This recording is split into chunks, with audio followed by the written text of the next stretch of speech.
Mais que se passe-t-il? Que se passe-t-il? Dis-moi! Calme-toi. Calme-toi.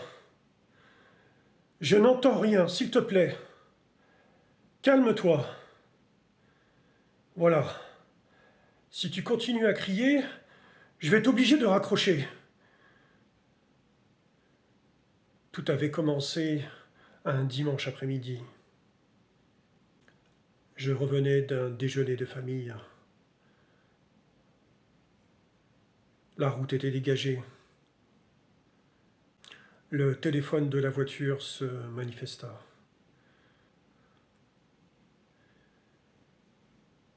Dans la voiture, il y eut une mélodie.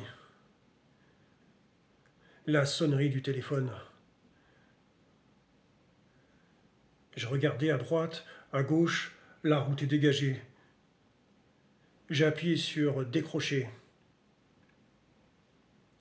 Aussitôt, la voix de ma compagne, complètement en panique, me parla. Des mots hachés. Une voix nerveuse. Je lui dis, calme-toi, calme-toi, voyons. Je ne comprends rien à ce que tu dis. Vu la situation catastrophique, je me suis rendu compte que je devais m'arrêter. Il y avait un parking non loin. Je suis sorti et me suis garé en catastrophe.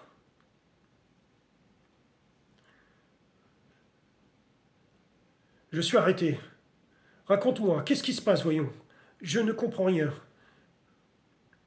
Écoute, la porte de la salle de bain est coincée.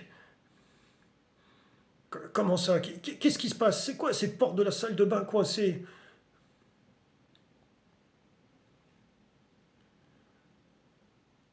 Elle ne s'ouvre pas, je te dis. Le chauffage est au maximum à l'intérieur, et j'ai toutes mes affaires, et la porte ne s'ouvre pas. Ben, il y a quelque chose de coincé dans la porte, je ne sais pas. Tu me prends pour une bille, voyons. Je sais très bien voir si quelque chose est coincé dans la porte. Ben, écoute, j'essaye de t'aider, voyons. Si tu continues comme ça, je vais raccrocher.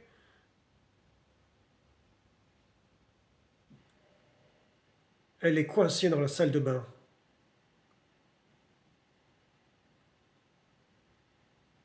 Mon regard a changé. Explique-toi, je ne comprends pas. Notre fille est coincée dans la salle de bain. Elle ne peut pas sortir, elle est en panique. Elle n'arrive pas à ouvrir la porte, et moi non plus. Et là, soudain, j'ai compris que c'était grave. Que quelque chose ne tournait pas rond dans l'appartement. Que je devais intervenir.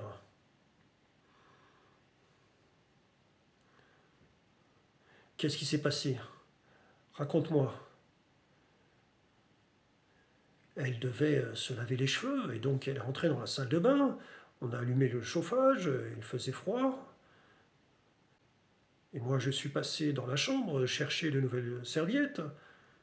Et quand je suis rentré, je n'arrivais plus à ouvrir la porte de la salle de bain, tout simplement. Attends, c'est quoi cette histoire? Tu es où, là? Je suis pas très loin. Je vais venir. J'essaye de reprendre mes esprits. Je comprends pas cette situation. J'ai appelé mon père pour qu'il m'aide. Il m'a dit de regarder avec une lumière. J'ai pris des photos, regarde, je te les envoie.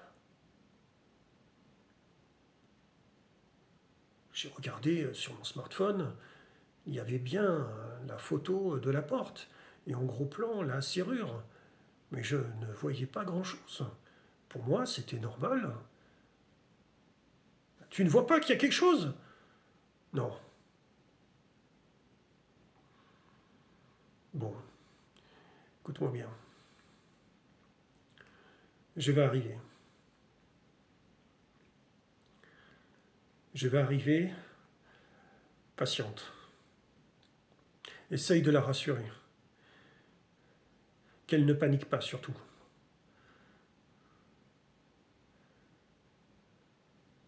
J'ai raccroché. La situation était grave. Et à un moment, je me suis dit, oui, mais prudence. J'ai démarré. La voiture a bondi hors du parking. J'ai rejoint l'autoroute. Assez rapidement, j'ai atteint la vitesse de 120 km/h. Il ne fallait pas que je traîne, moi qui n'aime pas rouler vite. Pourtant, cette fois-ci, je devais coller à la vitesse. En quelques minutes, j'ai franchi les dizaines de kilomètres qui me séparaient de notre ville. Et franchi la zone commerciale pour m'engouffrer dans le parking. C'était la fin de la journée. Les gens sortaient des transports en commun. Il y avait des familles, des enfants. Tout le monde s'activait. Je suis sorti de la voiture en claquant la porte.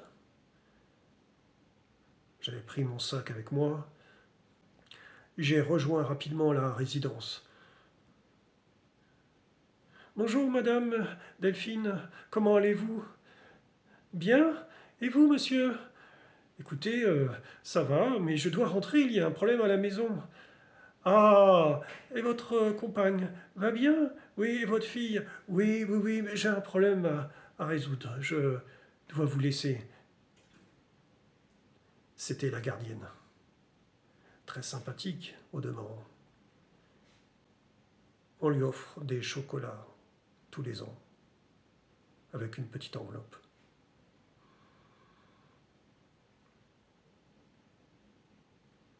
Je suis monté dans l'ascenseur. J'ai atteint rapidement le 5e étage. J'ai ouvert la porte, déposé mon sac et me suis engouffré dans le couloir. Ma compagne était là, devant la salle de bain. Elle était en panique.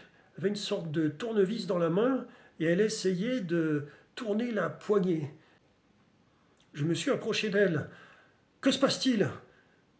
Regarde pas toi-même. Et là, j'ai essayé d'ouvrir la porte. Tout simplement, j'ai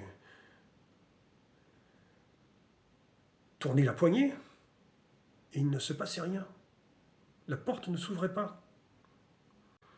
Visiblement, c'était une situation urgente. Tout va bien? Ma fille répondit. Oui, papa, je vais bien. Mais que se passe-t-il? Je ne peux pas sortir de la salle de bain. Ne t'inquiète pas. Je vais te demander de reculer le plus loin possible, s'il te plaît. Je me suis penché pour voir la serrure. Et puis, j'ai pris le tournevis. J'ai essayé de démonter la poignée qui m'est restée dans les mains. Mais la porte était toujours coincée. Mais qu'est-ce que c'est que cette histoire? Pourquoi la porte est coincée? Il n'y a plus de poignée. Je me suis emparé d'un marteau et du tournevis. À l'aide du marteau, j'ai coincé le tournevis dans la serrure et j'ai tapé dessus pour essayer d'extraire l'autre côté qui était bloqué. D'un seul coup, l'autre poignée est tombée.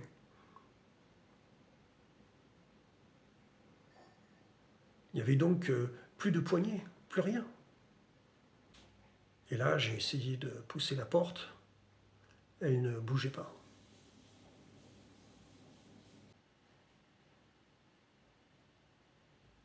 C'était étrange. Soudain, je me suis posé des questions sur ce que je devais faire.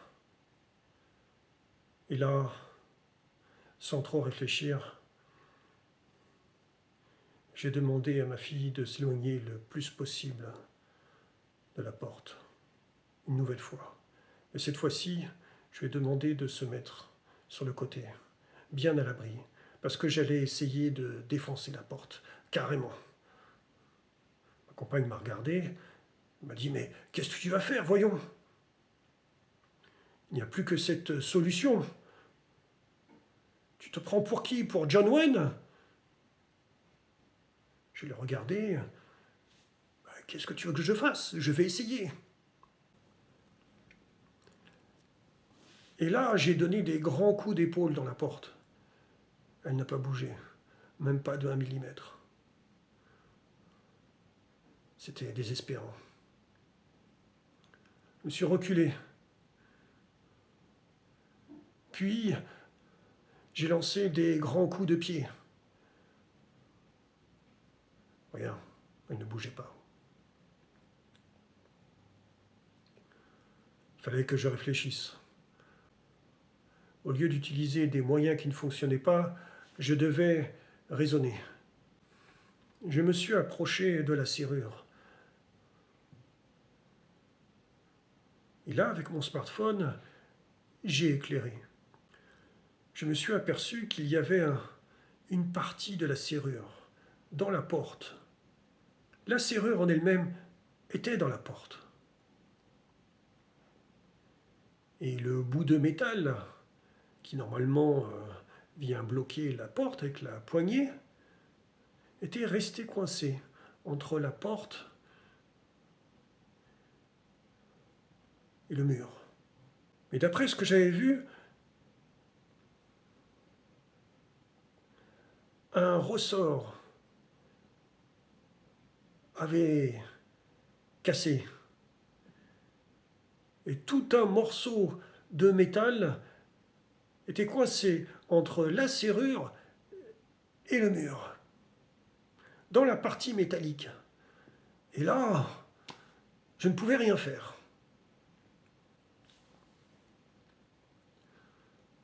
Il fallait que j'emploie des manières plus fortes.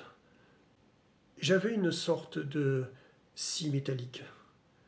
J'ai essayé, mais je n'arrivais pas à la coincer, à la passer entre la porte et de scier, c'était très compliqué.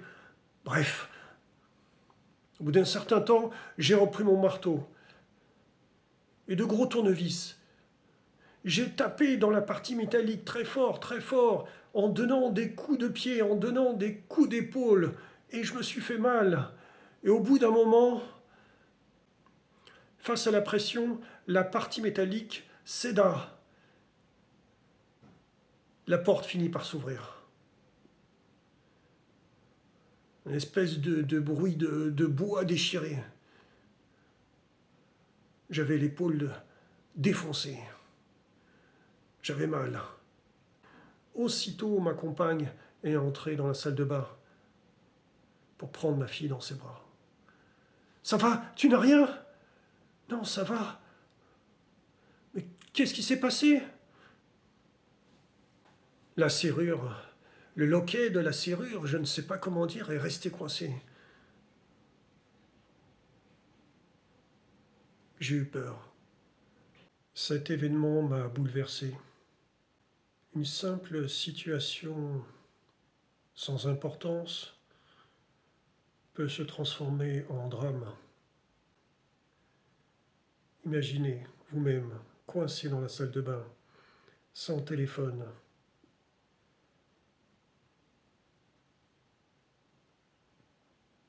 Impossible de s'échapper.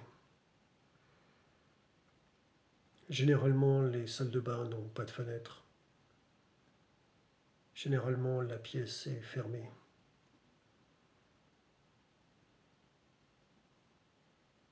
J'ai eu peur. Avez-vous été confronté vous-même à des situations semblables, coincé à l'intérieur. À bientôt.